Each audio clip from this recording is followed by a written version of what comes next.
The active engagement of youth in sustainable development efforts is key to achieving sustainable, inclusive, and stable societies. Bob Bogonko, a young enthusiastic Kenyan man, speaks about his zeal for youth participation and development. Basically, I'm in the construction industry, building construction industry, and then also do general supplies. Yes, I also do hotel accommodation. We also do visa facilitation to various countries. Yes, and also business entrepreneurship, and then also do consultancies on project management. Yes, and also geological reports and research, qualitative and quantitative research methods. Yes, and also baseline and endline service for projects in organizations. So basically, I'm an administrator by profession. I really encourage the youth to always come on board and participate in public participation forums. Like for me, whenever we have a public participation forum here in Nairobi County, you'll never miss me. I always come and attend those sessions and actually even listen and even contribute and ensure that the youth agenda is actually pushed. So youth need to participate in public participation forums. The ability to establish support networks in order to fully participate in community life and effect positive social change is what Bob has displayed through his organization that aims at empowering the girl child. Sister for Sister is an organization that we basically deal with girl child empowerment. This is basically peer-to-peer engagement. We mentor girls on how they can go through their menstrual cycle. And then the other thing is that we also do sanitary towel distribution to informal settlements. We also do food distribution, dry food stuff distribution, and then we also give them training and mentorship skills on career development and also some soft skills that they can use in order to maybe earn income generation activities in the community where they are based. Our vision as an organization is to basically ensure every girl living in an informal settlement get access to quality education, get access to sanitary towel without hustling, without struggling. So so we started with Nairobi. Then because we are an organization, we started in 2014. So we are growing day by day. We are growing day by day, and we identified Kibera as one of them, a place called Soweto and Raila Village, and then the other place is also Mugumoini Ward. It's in size of Langata, yeah, and then the other place is Kamkunji and Isili as well, and then also gone to Jogoo Road as well, and then Mukuru kwa Jenga in South B.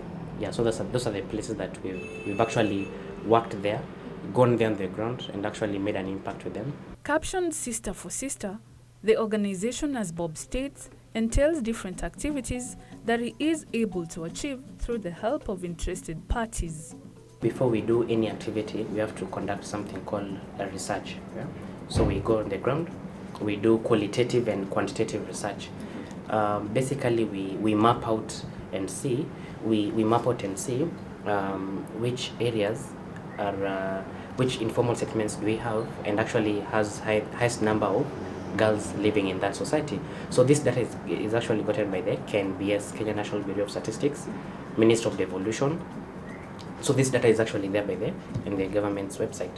So once we get that, we go to the chief, we talk to the chief, and then we talk to them and tell them how we can partner with them, and so then they'll actually give us a list and actually help us to identify the exact Vijiji where those girls stay, and they need urgent attention for us to give them the sanitary towel support.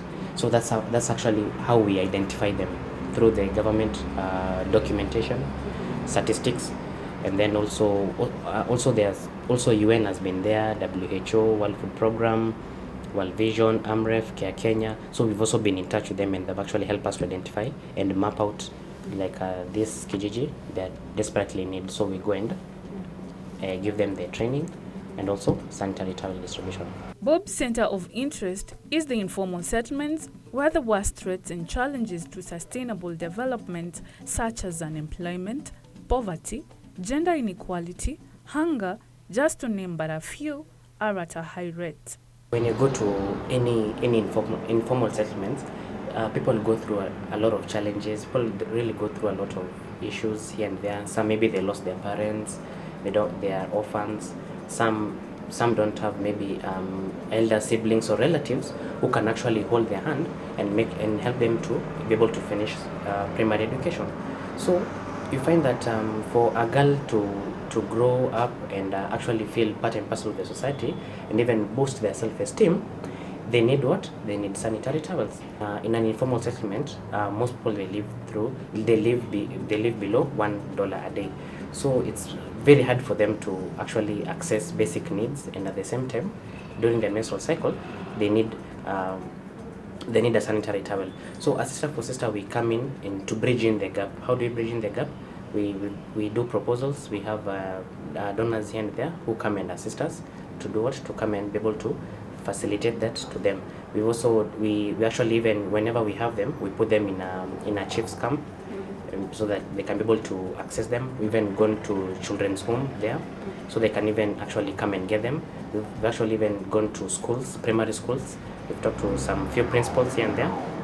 And then it's actually a point where they can come and collect the sanitary towels and feel confident in their life. I engage the youth within communities, schools, organizations, peer groups, and families in a manner that is productive and constructive, says Bob. Actually, a primary goal is sanitary towel distribution. And then number two, you can't just come and give a girl child who lives in an informal settlement just sanitary towel without giving them food. So we actually went back and we went back and revised our strategic plan and decided to come up with decided to add some other outputs, which is actually food distribution. So we also do food distribution. And then among us in our organization, I have some young youths whom I personally mentor, and I've actually brought them on board. So some of them, they volunteer in this noble cause. They buy into my vision, so they volunteer and work. So for me, I rebranded them and I call them change agents. So we have a WhatsApp group for them whereby I mentor them. So now these change agents, most of them are actually professionals who work in various companies. Some also young youths who are looking for jobs. Some of them are even college students, university students. So I tap out to them in their skills. I engage them, and then we do peer-to-peer training. Yeah, so most of them are actually ladies. So I go with them, train them, and I help them understand the concept about counseling, because I'm a trained professional counselor. I studied that in campus community development from my university. So all these skills that I've been trained, so these change agents that I meet them, I talk to them, have one-on-one sessions with them, and then from there it will be easier now for me to bring them to pass the message home to the community affected. Because you see, sometimes you can't go to a community and distribute sanitary towel to a girl, and then you're a gentleman, so it can be a bit tricky. Yeah. So but actually most of the girls in the various institutions we've met, like Amref Dagoretti Child in Need project, it was one of the beneficiaries of our project. So we've really worked with them, and at least that stigma has been able to remove. Youth are the torchbearers of the 2030 agenda, as young people all over the world are contributing to achieving the Sustainable Development Goals. Bob, therefore, through his organization, is playing a big role in supporting the Vision 2030. For a community to feel that they're actually doing well and succeeding in life, they basically need some few skills. One is go through primary and secondary education. Then the other one is to basically also empower them in their various skills that they have. So us as an institution, us as an organization, how we become sustainable is very simple. We ensure that we promote the Vision 2030 document, which talks about every child has to finish high school, at least secondary school. Another pillar of Vision 2030 for us to achieve the Vision 2030 document is economic pillar. How do we achieve economic pillar? We basically put them into various groups, especially those who are above 23 years and 23 years and below. So we put them into very many groups. We call them self-help groups. Then also through our donors, we talk to them, tell them to come up with I have them do business plans, sorry. So these business plans will help them like come up with a way on how they're going to come up with a way on how we're going to support their business plan, and then actually do income generating activities like they can sell mandazi, they can sell tomatoes, greenhouse projects, amongst others, the rare chicken, pigs, so we encourage them to do that, and then once they get that, we also encourage them to do savings. Actually, that's one of our long-term goal, to encourage the youth to develop a savings culture. Participating in a local NGO is a worthwhile way of supporting sustainable development efforts, and therefore, Bob is playing a positive role to the enhancing of the economical growth. Our role as an organization in the economy of Kenya, we've divided it into two categories. One, for an economy to grow, we need to empower skills. We need to instill skills to the young people, so that those skills, they can use it now to go to the manufacturing industry and actually do innovations and make money through innovations.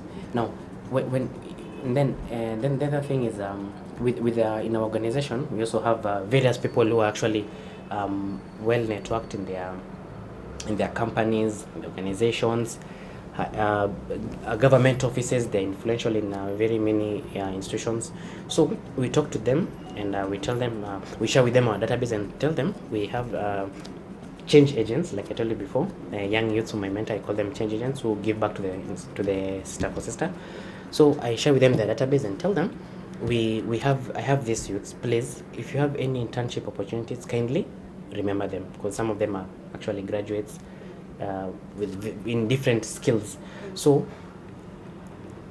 how we contribute to the economy is basically by that. We talk to our networks, we give them our database, we tell them, kindly help these youths in your office if you have an opening, and then also when they're given internships or maybe short-term contracts, they'll be able to pay tax.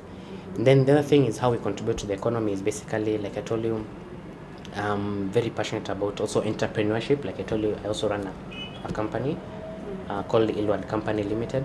So I basically also train and motivate youths to actually start a business and do agribusiness basically, and also general supplies, and then also to actually and even do things that they actually like to do them as a passion, So when you tell the youth to do these activities and tell them to do these entrepreneurship activities, it will basically open up their minds, open up their ideas. They will have a very wide scope on what to do and what to focus on.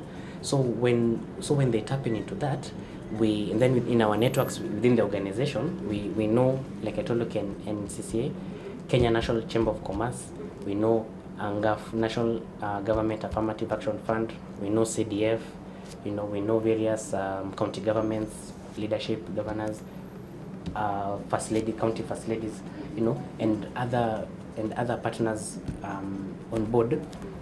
We talk to them and tell them, hey, we have these young youths, please kindly support their entrepreneurial activities, and with that way, it will help to boost the GDP of our country, Kenya. Despite the inevitable challenges experienced, he has been able to achieve a lot. Challenges number one is the most common is funds constraints. Sometimes it's very tricky, especially when maybe sometimes you can walk to a donor agency company and do a proposal. They even tell you to come and do a PowerPoint presentation. You come and then maybe you're not successful. So sometimes it can be discouraging. So lack of funds it's a challenge. And then, like I told you, we are planning to now go to Northeastern and also the coastal regions to talk about family planning and also talk about poverty eradication and also and then also menstrual cycle in those areas. So when you go there, you find that sometimes road accessibility to some roads are actually a challenge, because I've been there in Samburu, Marsabit, Turkana. So road networks, sometimes those areas road networks are bad. Then, then the other challenges we face is sometimes hostility from the community members. You can go there to the community, you have a nice concept, you've been given authority by the area chief, maybe government agency around to help you, like you've been given the approvals for you to do your activity. So when you go there, and then maybe the community may not accept you, may not host you on board. So it becomes a challenge for you to go through that. One of my greatest achievements is I'll take you back to the Vision 2030 document, and also we'll refine it to the SDGs, Sustainable Development Goals, laid out by the UN. Promote number 2 is to ensure that food security is to achieve food security. So when we do donation of food stuff, we are achieving goal number 2. And then the other one is maternal and child health care. AMREF has been a partner to us, so we've been engaging even with Beyond Zero. I've been attending their runs, and even mobile clinics. We actually personally went to Espokot, and when we launched the mobile clinic there, and it was very good because we were able to achieve maternal and mortality. We were able to eradicate child mortality. Then the other achievement we've done is environmental sustainability. Like actually, this coming Saturday, we are marking 1 year anniversary since we did a very major cleanup in Nairobi West Ward, which was greatly funded by Nairobi Governor Mike Sonko, which actually helped us to ensure that Betty, let me tell you something. Here in Nairobi, Kenyans, we really lack morals. Sometimes guys, they eat a maize cob, they throw it on the streets. You can have your biscuit, you throw it on the streets. So after 3 months, it goes and clogs into the sewer line.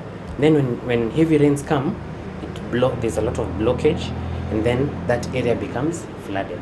So this cleanup activity that I did last night was very, very big, and Strathmore University student leadership, they came and also gave their volunteers to come and support, and so these activities, they actually help you to achieve what we call environmental sustainability. Currently working on a water project under the Kenyan government, Bob links his final remarks on how to achieve success. Right now with the COVID-19, we've actually been tasked by His Excellency the President Uhuru Muigai Kenyatta that we actually need to ensure that water is there, because water is an essential service. So what we've done as a ministry, we've actually worked and done we've done open for tenders that guys do boreholes. Guys have been bidding for water pans. And then we've actually sent out a team to go and contractors to go on the field and dig boreholes so that we can be able to access them, and also earth dams and water pans. So these are projects which are actually ongoing. So right now as a ministry, we're actually fast tracking those projects. I'd really like to encourage the youth to always put their focus high, always trust in God, do not relent in putting your faith in God. Respect your parents, respect your elders, read your Bible every day, and always have friends who are going to hold you tight, who are going to encourage you to keep your best foot forward. Be active in church. Don't despise other people. Respect other people's opinions, and with that, when you trust in God, like I've said, you're gonna make it.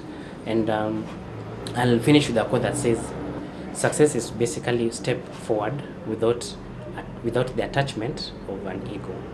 Enhancing young people's strengths and providing opportunities, fostering positive relationships, and furnishing the support needed to build on their leadership strength is something that many, if not all, should push for.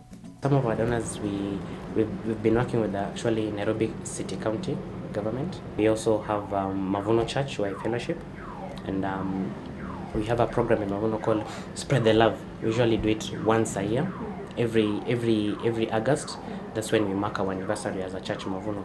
And I'm very passionate, and I serve in Mavuno Church in one of the capacities of one of the leaders in charge of outreach department, community development programs. Yeah, so Mavuno Church is actually one of our partners and donors. And then also the other one is KNCCI, Kenya National Chamber of Commerce Industry. I've been in touch with the business development manager, Madam Virginia, whom they actually came up with a department for the youth, and actually help youth who come up with proposals to do business. Yeah. And then also our other donors is actually AMREF and Ministry of Health. Now, how do Ministry of Health come in? Ministry of Health, they give us actually the knowledge know-how, so that when you go to a community and talk to them about menstrual cycle, so the girls whom I train, take them through a course training in a Ministry of Health. It's 1 or 2 weeks training through NASCOP and NACCA, National AIDS Control Council. So they train them and take them through the simple training course. Then from there, they can be able now to give the training back to the community. And the other one is AMREF. AMREF has always been there for us. Whenever we do proposals, they link us up with a donor, and then we talk to them. We meet them in maybe conferences. So whenever there are conferences or seminars, we actually called on board to maybe participate as a delegate or maybe as a sessional speaker. And it actually helps you to actually get a platform and even lobby for more funding. And then you also have county governments, respective county governments. This is through the Office of the First Lady, most probably Office of Marsabit County, Garissa, and also Women Rep Nairobi County. Yes, and also Kisii, because I come from Kisii also. Our county government has also been very supportive there, through their respective county assembly.